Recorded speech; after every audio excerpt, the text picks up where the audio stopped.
Good evening, everybody, and welcome to our webinar tonight. My name is Jenny Pearson. I'm an Education Officer for the Primary Health Network. Before we go any further, I'd like to acknowledge the traditional custodians of the land that we're meeting on today and pay respect to Elders past, present and emerging.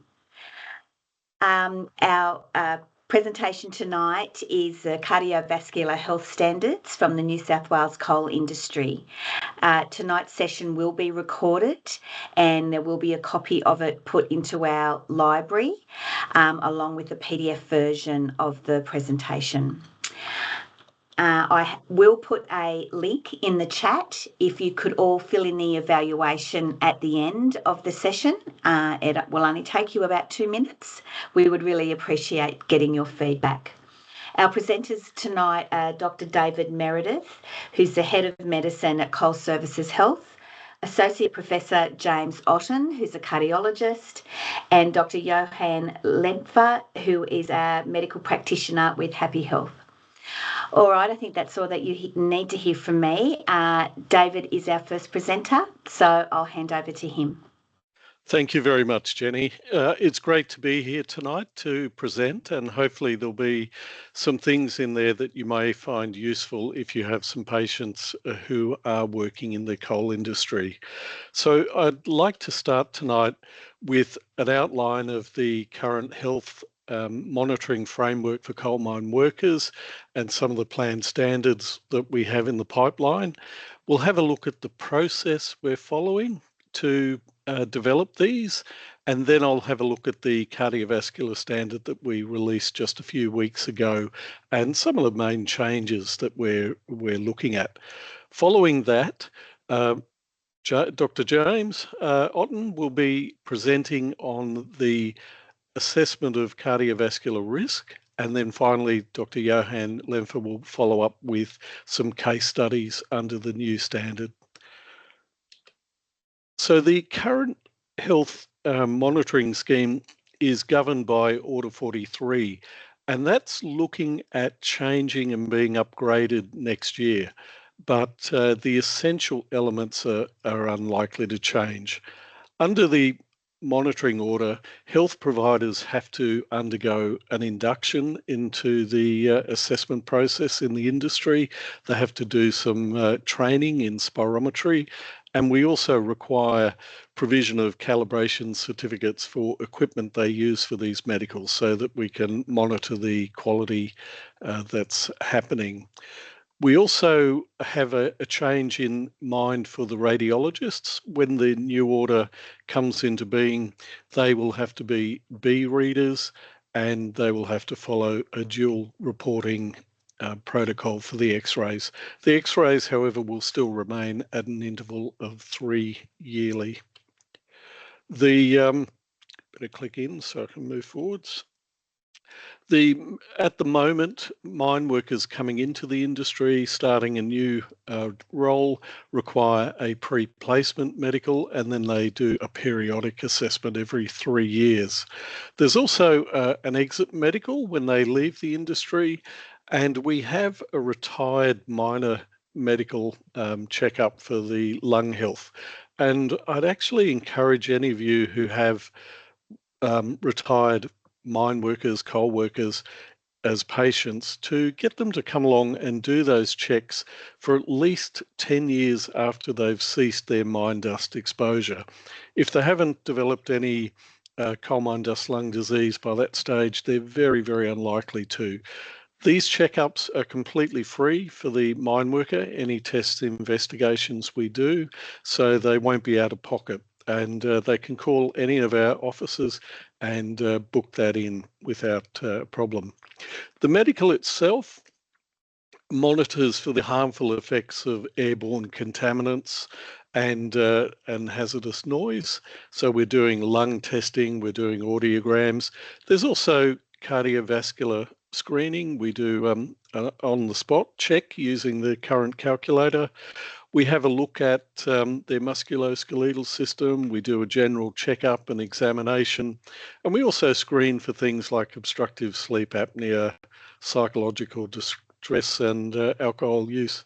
They probably lie to us a fair bit in that, but it's surprising the number of workers who actually do use that as a ticket of entry to discuss some of those conditions.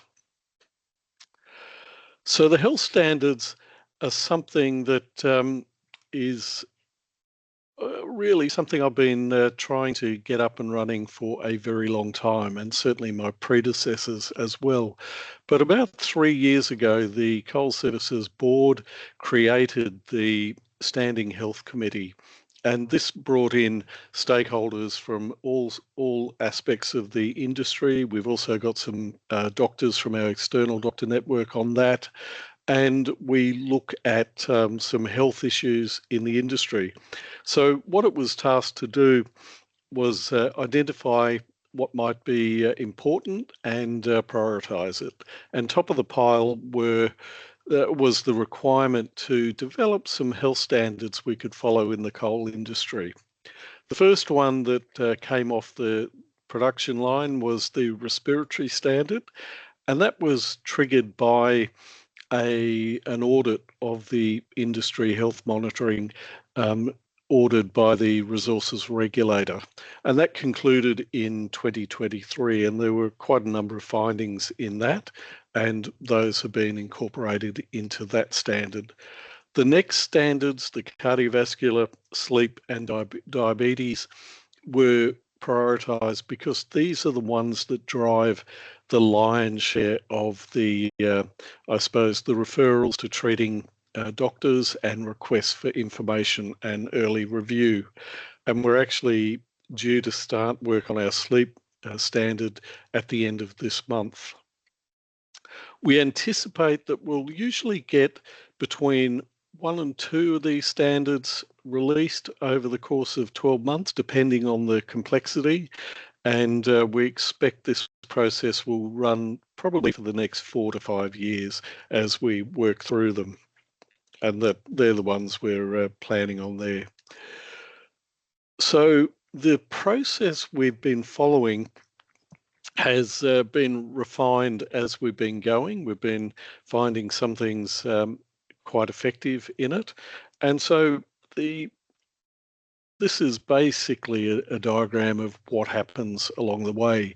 We don't start from zero. Usually we look around to see what is out there. There's generally quite a bit of information in these areas. There are lots of different standards in different industries around the place. We have a look at what could be useful, what could be adapted, and we use that to try to put together a draft. Once we have that draft, we normally invite in our subject matter expert. In this case, it was Associate Professor James Otten, and we then take it to our Standing Health Committee. And we use it to have a look through, run through case studies, examples, see how it would work in practice. We use the industry feedback to give us an idea of their risk appetite and practical issues.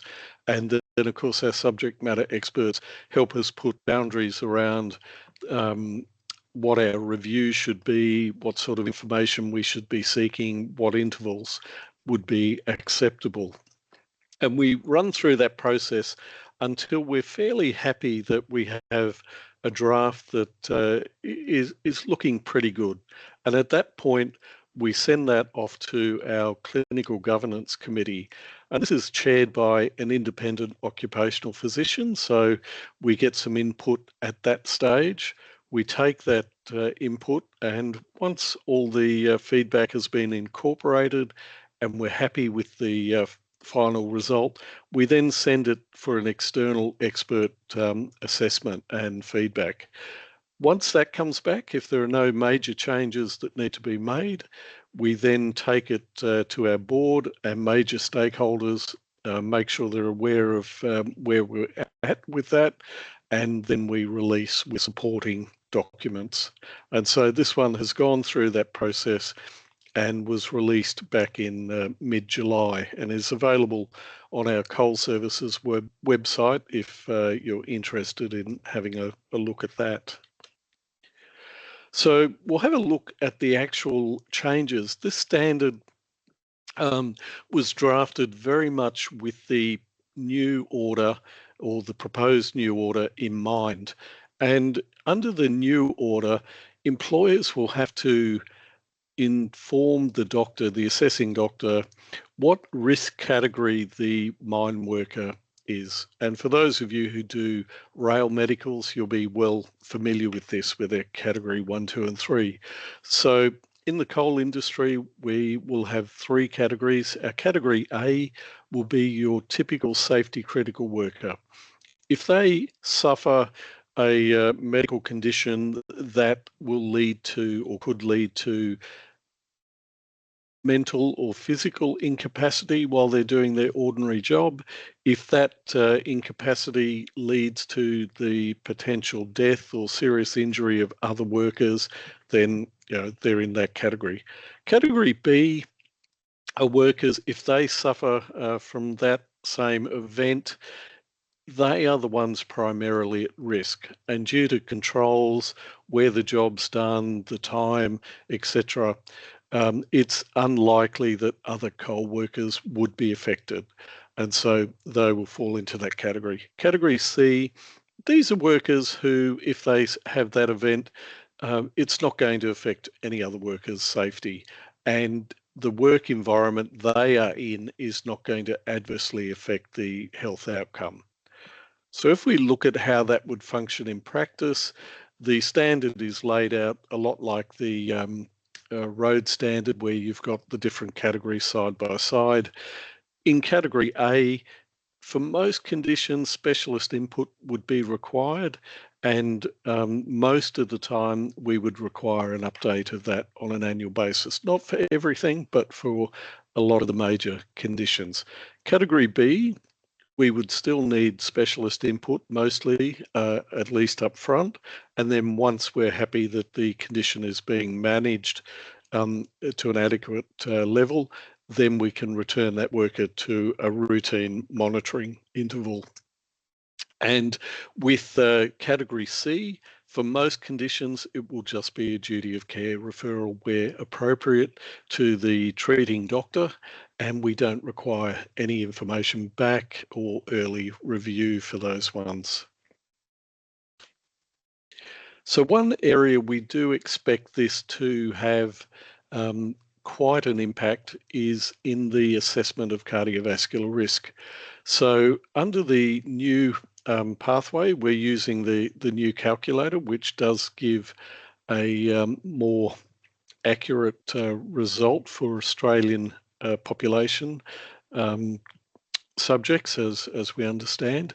And the big change there is that all intermediate and low risk assessments will just have a duty of care referral where appropriate to their treating doctor, but we do not require information back or any early review for that mine worker.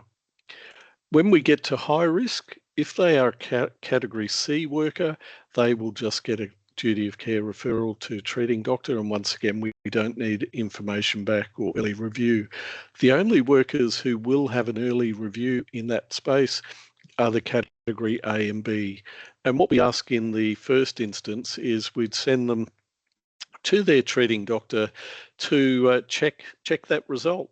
If you agree with that result, you've retested or done whatever you need to do in that space, and you think that the result is in fact correct, then we'd ask that you send the person to a cardiologist so we can have their status assessed and decide how we're going to manage that person in an ongoing way. If they alternatively, if you do your assessment and you think this person actually is not high risk, they're intermediate, they're low, whatever it happens to be, we just ask that you please forward the results to us so we can update our files and certify them accordingly. And what we're hoping this area in particular will lead to a reduction in the unnecessary referrals and reviews that are happening at present.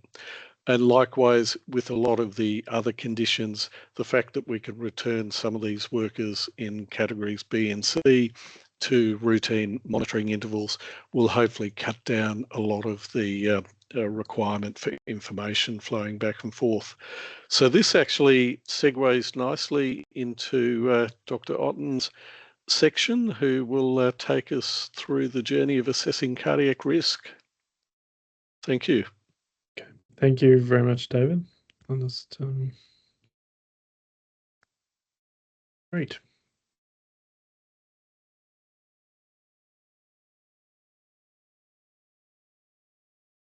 Okay. Well, so first off, thank you very much for that introduction presentation. So as David mentioned, my name's James Otten. I'm a cardiologist based at St Vincent's Clinical School. I have an interest in cardiovascular risk and did my PhD on the assessment of cardiovascular risk with cardiac CT, and some of that will come through in the talk. But I think it's a very interesting and important area.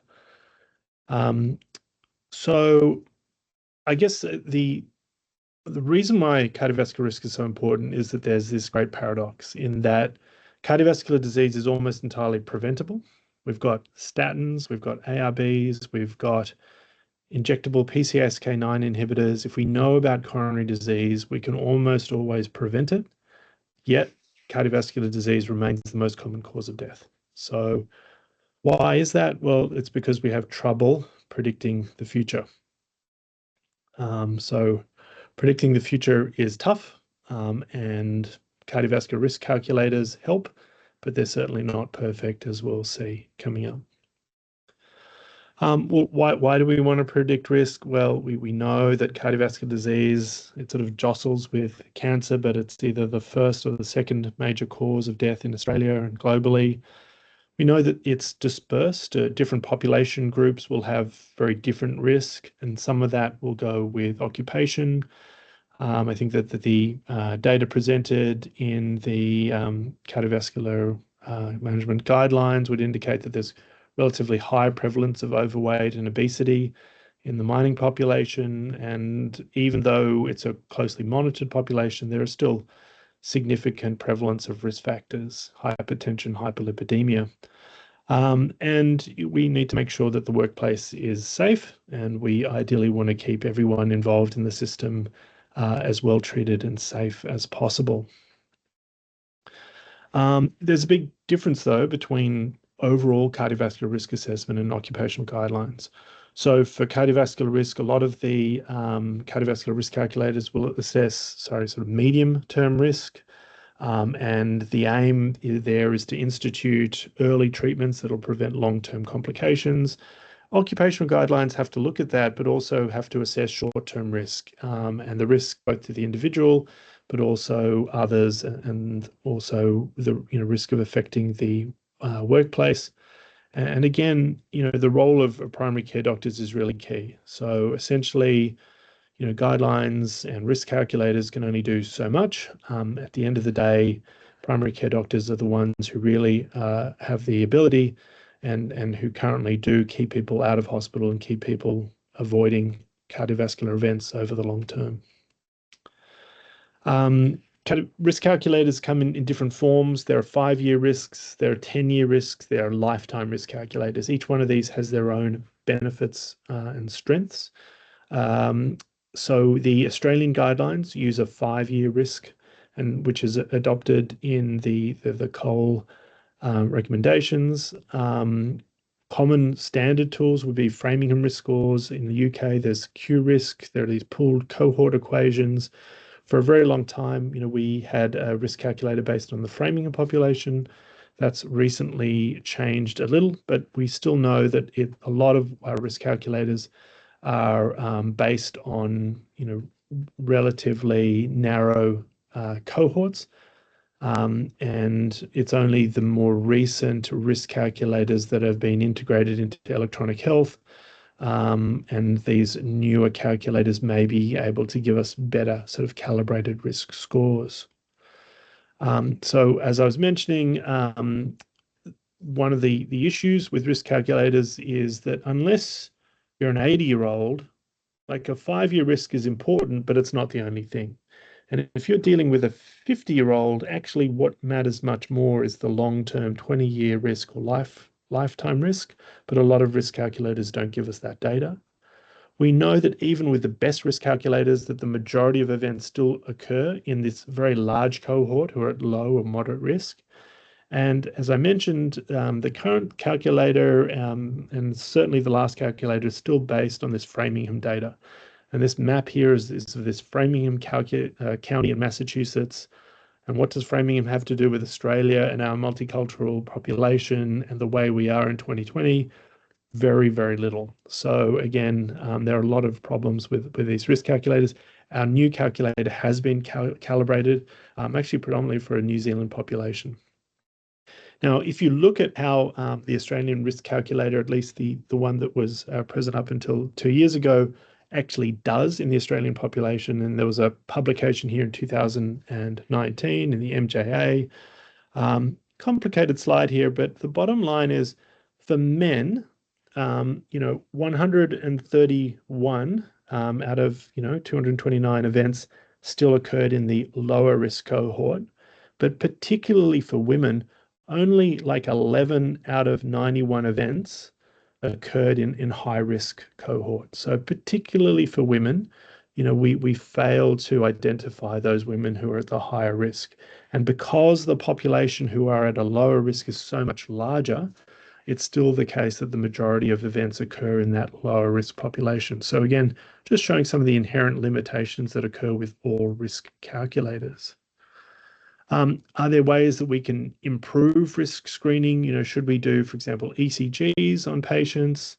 And I guess the data there is that the ECGs probably don't help. If you look at the US Prevention Task Force recommendations, they don't think that either ECG or exercise ECGs are particularly useful in asymptomatic individuals.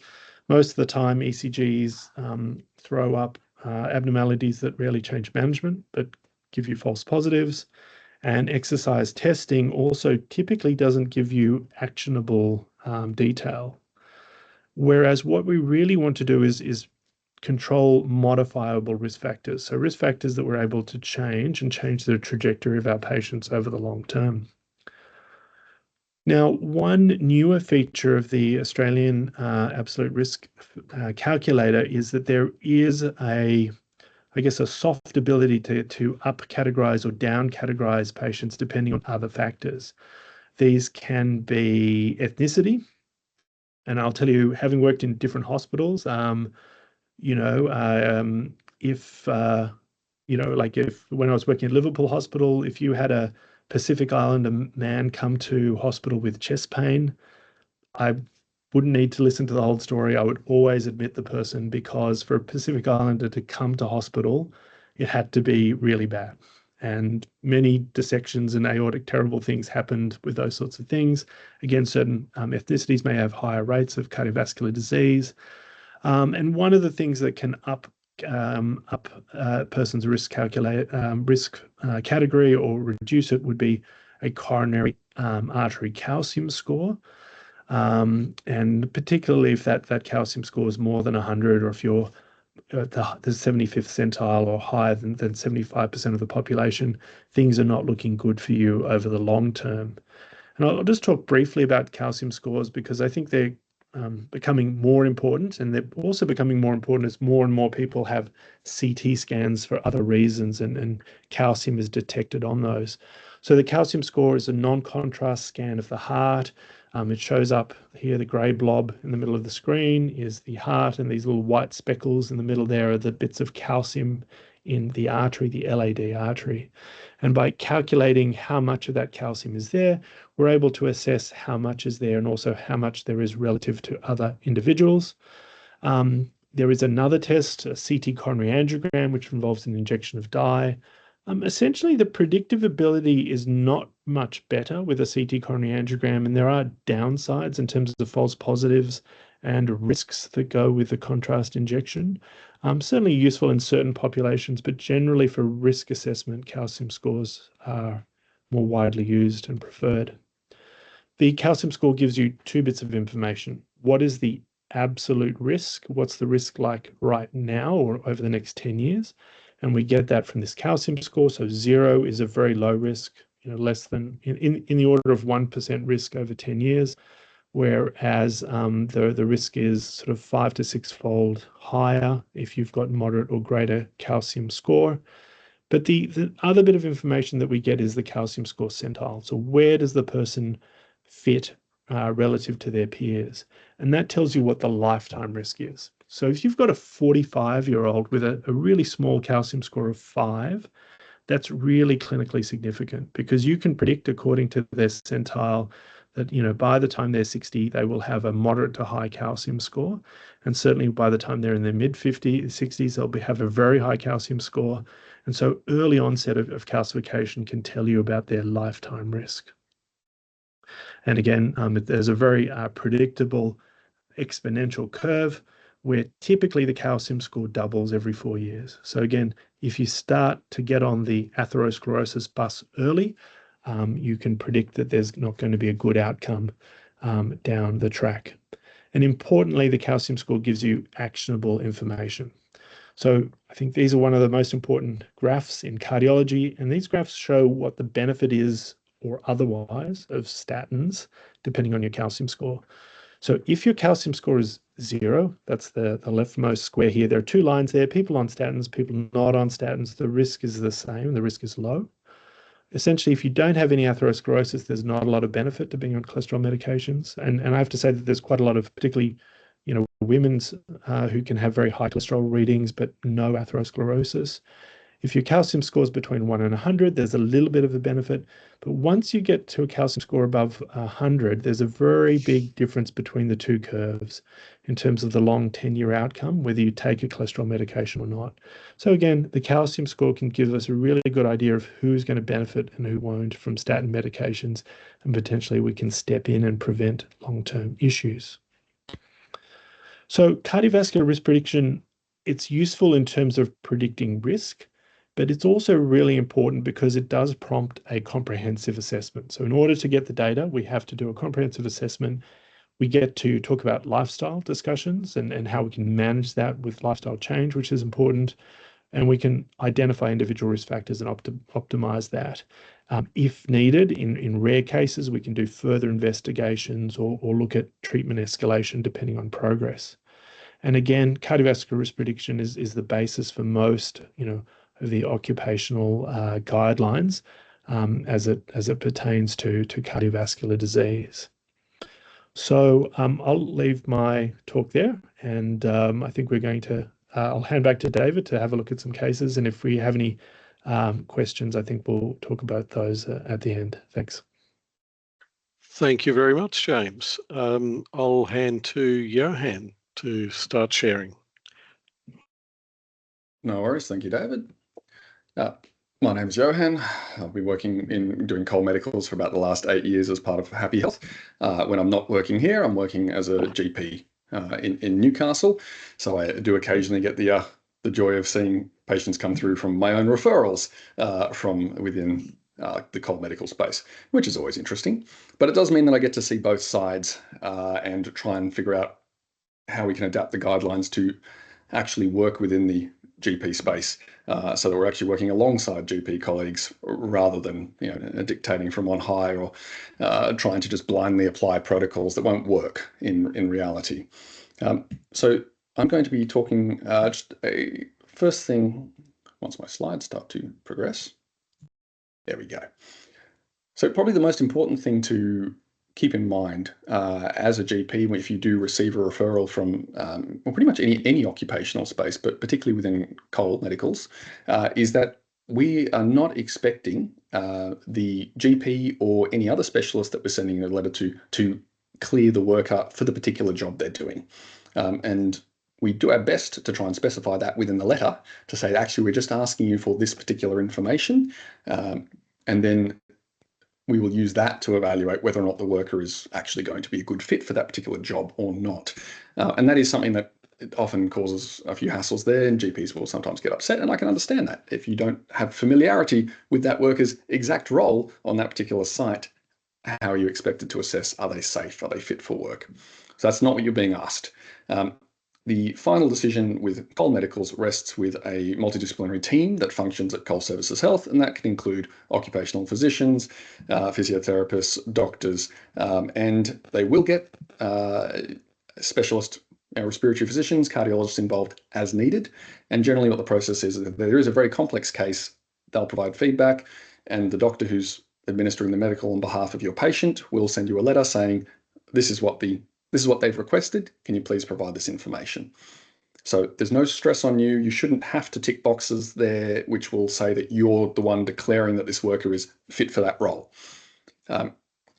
Challenges, there are many, and one of the most critical ones that we'll occasionally get or encounter is GPs who've sent back letters and they're either suspicious or they're cautious. They're being rightly protective of their patient's privacy. And so they'll give us as minimal information as possible, sometimes minimal to the point of not actually answering the thing we've asked them to provide. And in that case, if it's coming to me, I'll try and make a quick phone call to them just to say, look, this is what's happening. Because we don't have, unfortunately, don't have room in the letters to sometimes explain all of the intricacies and to the fact that, yes, look, this information isn't going straight to the employer. Their boss is not going to see this information. This is something that's going to be evaluated by the doctor who's assessing them and then by the medical team at Coal Services Health. And the employer is just going to get the outcome report sheet, which is just a double-sided A4 sheet, which basically says they're fine for work or they're okay, just they need to be monitored in 12 months' time for an existing medical condition. But it is always a good idea to gently push back if you are at all uncertain. And certainly with the letters that we'll send out from Happy Health, we'll encourage GPs to call us, although I know in reality, the time in the space of your consult day is difficult to find. But you can reach out, you can reply via email, you can let us know. Cost is the other big one that often comes up from a GP perspective, as in who's paying for all these investigations, who's paying for them to go and see a cardiologist, who's paying for the echo, whatever else has been requested. And that is a tricky one. And medico-legally, I've heard impassioned arguments from both sides as to whether or not it can be a Medicare item thing, if it's in the patient's best interest that they actually have this investigated and the patient's willing, versus the very hard line, it's not strictly being required, it's being requested by their employer on behalf of their employment, therefore the employer should pay. It is difficult, and again, negotiate that with the patient, but that at the end of the day is something that you will need to apply. The other difficulty is that a lot of the time, if it's a pre-employment space, well, they're not actually employed yet. So it's very difficult for them to invoice the employer and company. So a very tricky space. There's no easy answer for that one. The other one is how much information we provide. So if I'm seeing one of your patients and I need extra information about their cardiac history, if I make the letter very long and very detailed and very specific, covering all cases, as in if the worker does have, a ejection fraction of less than 40%, please then arrange a cardiovascular follow-up with an echo and all that. If they have greater than 40%, it's very difficult. And we always try to find that line between making it detailed to the point where our GP colleague doesn't read it and we just get a signature on the bottom saying they're fit for all normal duties. I'm like, okay, that's not what we asked. Otherwise, if we make it too brief, then we get the same thing here. You haven't actually explained how you'd like me to investigate their arrhythmia as necessary. And it's like, okay, well, yes, I can understand that too. It is tricky. Again, if you're really uncertain or you're not quite sure what's going on, let us know. Get back in touch with whichever outfit has sent the letter on behalf of the worker and see if you can clarify with them. And again, in a very time-poor environment, I understand the difficulties. The other difficult one is timeframes, and yes, we understand, particularly for some of our more regional colleagues who've been asked to get a cardiology referral or review, there might be months delay potentially with them getting in and seeing someone. There might be access issues, time issues, cost issues, and we do understand that as well. What we usually would say, and then, of course, the issue where the worker has turned up and by the time they've actually booked in to see you and then actually seen you, the information has now been requested as that was due in 3 months is now due in 2 days. If that does happen, again, reach out, get in touch with the doctor or the organisation who sent that. Ideally, do that in the consult, so at least it's within the time that Medicare is reimbursing you for, and try and clarify. Most of the workplace medical providers will be relatively available to at least answer those types of inquiries on the spot for you if you have to. Look, the last one that's a major challenge that I'm on the receiving end of frequently is I've left a form with reception for you to fill out, please. I guarantee if they've come from our organisation, at least we have told them that if the GP needs to sign, fill out, create a letter, draft anything, you need to book an appointment. They are not going to do it for you if you leave it at the front counter. They're probably not going to do it over the phone. And I have been in medicals before where I've explained to someone very carefully what they'll need to go back to their GP and have arranged. And then while I've been writing the letter up for them and they've gotten on the phone to actually book the appointment, they've told the receptionist that, could you arrange if I send an email through, can you see if they'll do just a phone appointment? Should be really simple, just signing a form. It's like, I literally was just telling you that that's exactly not what we require. So we understand that. We don't believe everything that they tell us that you've told them as a GP, and don't believe everything they've told us, vice versa. Those are the difficulties with trying to apply any kind of occupational medical space. But Cole, we have the same challenges. Moving on to case studies after all of that. So first one is a scenario that I'll see quite commonly doing Cole medicals. 58-year-old male, attends his periodic medicals, means he's already been in the industry for a little while. He's been working at this particular job since 2007, and before that, he didn't have any other particular high, coal dust exposure risks in his line of work. Medical history, had some blood pressure in the past. He might have been told that he had high blood pressure at some point.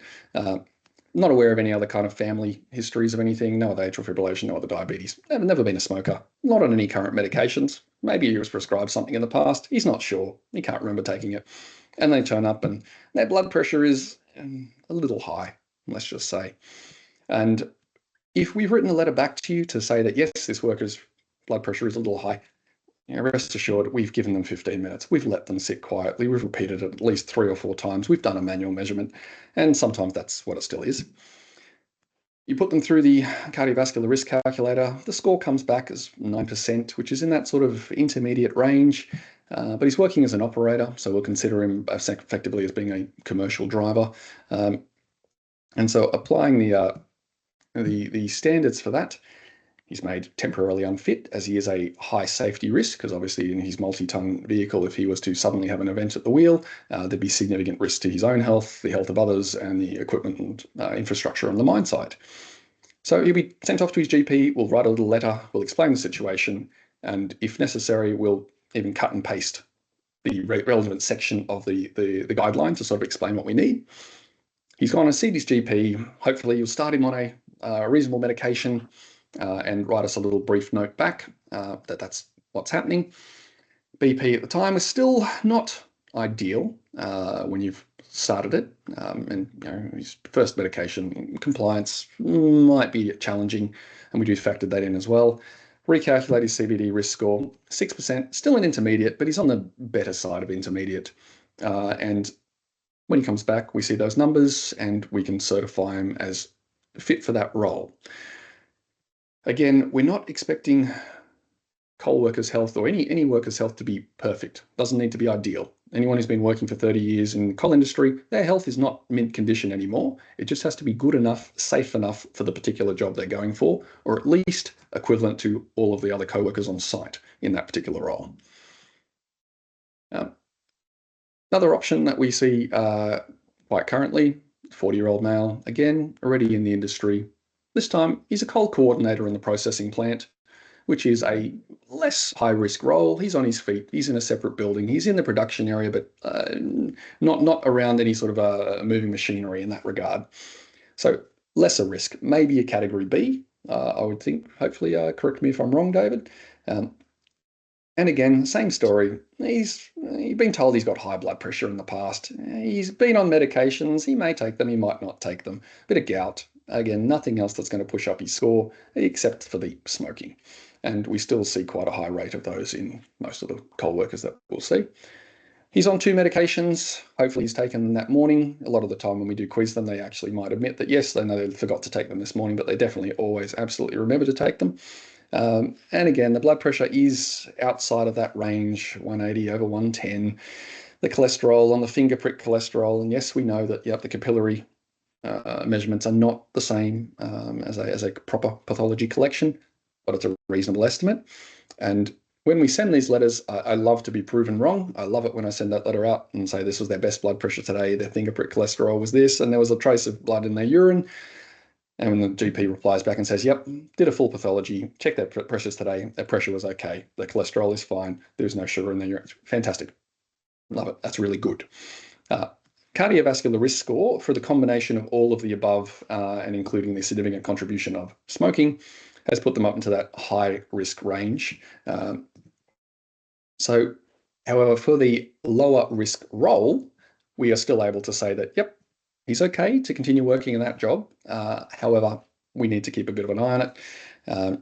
Blood pressure has come down once they've actually remembered to take their medication and realize that their job is now on the line if they don't, and their overall risk score improves. Down to 7%, intermediate risk, continues to be fit for work, and depending on the low risk roles, at that point we'll often say that, good, they're back to routine review, see you at the end of the 3-year review cycle. And the new standard is going to be gives us a bit more flexibility with that, which is really nice, instead of having to catch up with them every 12 months. As long as we've got something from their treating doctor saying that they are now considered stable, great. We can see them every the maximum 3 years, which is allowed under the current Order 43 that governs coal medicals. Case 3, so this is Kevin, 64-year-old male, tends his periodic, again, existing worker, been working underground, can tell you the history of all the mines in the Hunter and as they went in. Medical history, high blood pressure, does take his blood pressure medication, no other risk factors. However, as a result of his of too many birthdays, his risk goes up, unfortunately. So he's got the spectacular cardiovascular risk score of 18%, which then triggers him to have to go and get some other things done. So as he is a high risk role, category A worker, off to his GP for review, can't go back to work in that capacity until he's been cleared, and the GP will quite rightly send him for a cardiologist referral, hopefully after verifying all the risk factors are applied. In his case, it's mostly age, so sees the cardiologist who does all of their appropriate investigations and has a fantastic interaction, diagnoses them with single vessel disease. He's adequately managed. There is the compulsory period off work, which is similar to that you might see in the commercial driver medicals and in the rail medicals, at least 4 weeks. He's gone back, he's gone in for his follow-up, and they've provided a little letter to advise what they've done, what the result was, outcome, and sort of recommended interval of monitoring. And if all of that is fairly unremarkable, then great, he meets the criteria. And because of the nature of the medical condition, a 12-month review. And generally we'll say that, yep, just a letter from the cardiologist at that point in time is normally all that's required. They don't have to do the full medical. They don't have to jump through all the other hoops again. They just need to send in a copy of the letter from their specialist saying that, yes, I've investigated him. He's still doing okay. Still meets the standards. Last one is chosen because it's largely representative of the group of workers who have had something happen in the distant past, but they've been fine since and they haven't had to follow up. You know, they're finished. The specialist said, I don't need to see you anymore, which is great. And this is John, 21-year-old male. He's attended his first Order 43 medical, so he's not on the books. We don't have any record for him before. And before that, he's worked in a operator, civil construction for a few years. Now, he can tell you a little bit about the history, and he comes in and he tells us that he had something as a kid, and he had surgery, and he's got the lovely big zipper down the front.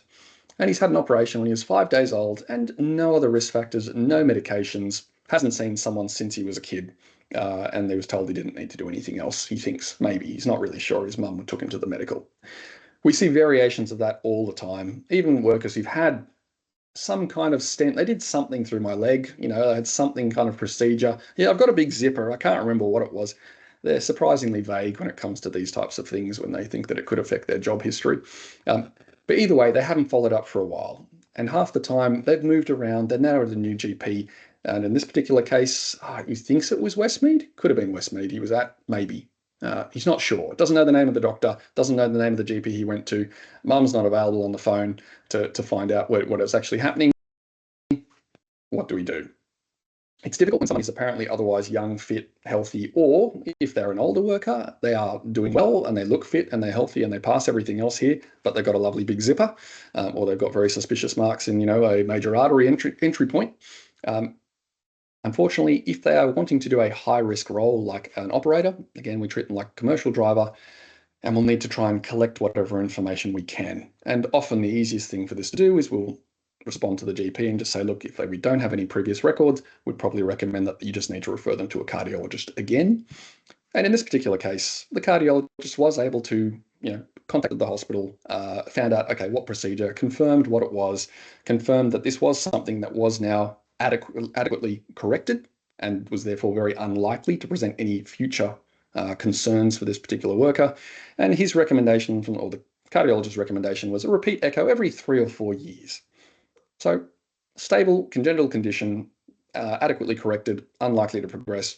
He went back to routine review every 3 years, and every 3 years we'll just get the reminder, just please repeat the echo. David, I'll hand back to you. Great, thank you very much, Johan. So that's the end of the formal presenting parts. We'll throw the meeting open to questions, if anyone has any. And if they don't, everyone gets an early dinner. So the upside both ways. You can type your question into the chat box. The other thing you can do is raise your hand, turn on your microphone and just ask a question.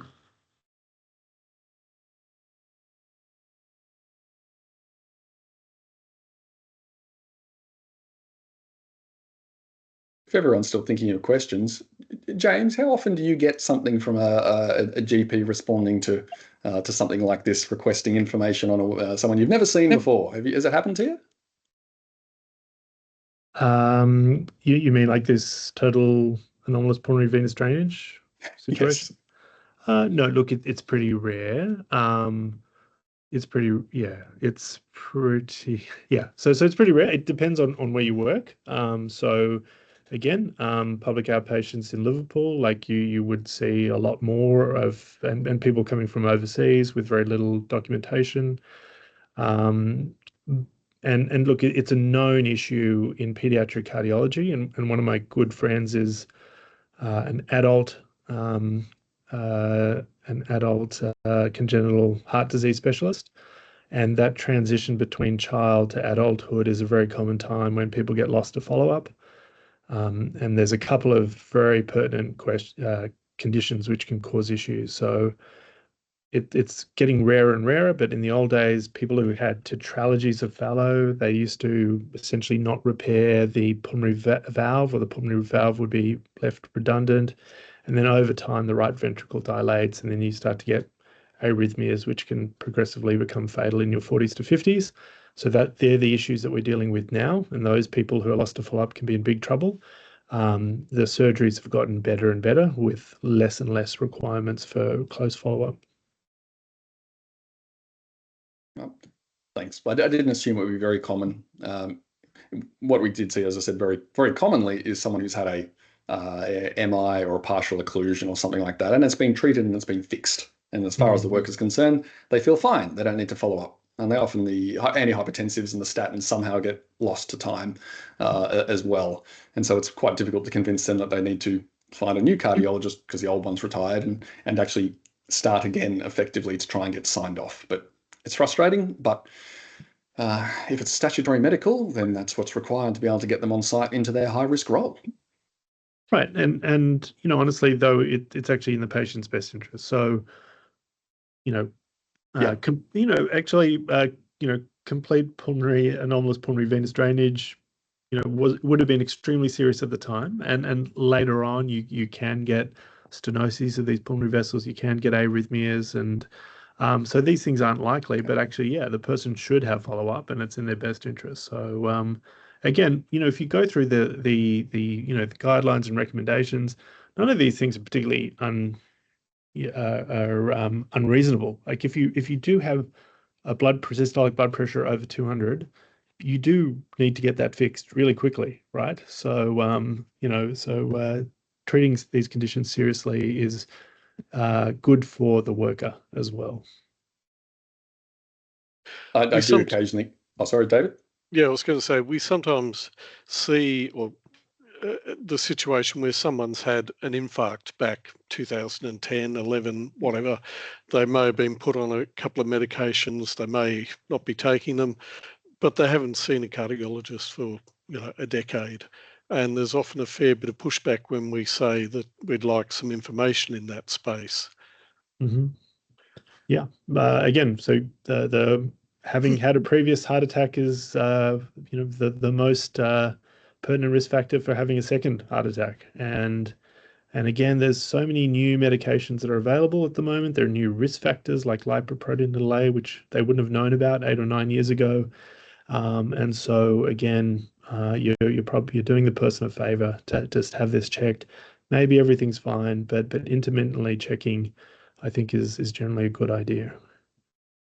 Like as a cardiologist, I also find it very hard. I've got lots of patients who have had MIs. They seem really stable.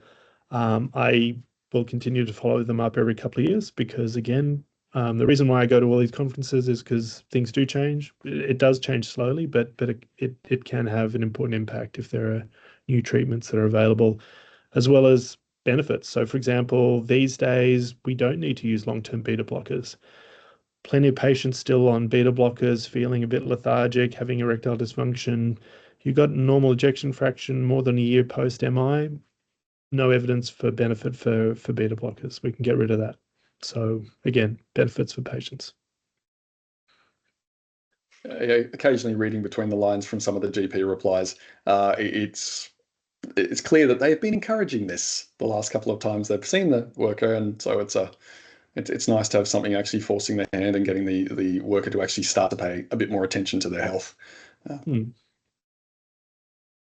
That's right. Yeah, well, I've certainly had feedback from some GPs at various forums that once they understand it is part of a standard, it gives them some authority to initiate that referral.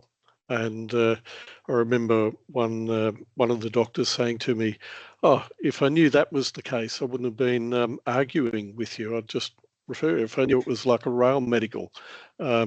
So there is that option if you do have resistance, that there is that standard, that requirement you can point to as a requirement in this particular role. Worker doesn't have to have it done, only if they want to keep their job. Yeah, I mean, well, one thing I'd say is that every case you presented there, Johan, I think is heading to, I have to say, sadly, an early grave due to their cardiovascular disease. And all of their risk factors got better. But I mean, again, there's a lot of work to do to really get things back on track. And so again, the primary care doctor is so important. It's those were just common cases that crop up again and again, and sending people home from site due to outrageous blood pressure is one of our more common reasons. And quite often it's not that they don't know about it, they're just not compliant. Yeah. Right. Well, thank you very much, gentlemen, for your presentations tonight. Thank you, everyone, for attending. And it will be up on our website in our library in the next couple of days. Thanks, everybody. Good night. Thank you, Jenny. Thanks, everyone. Thank you.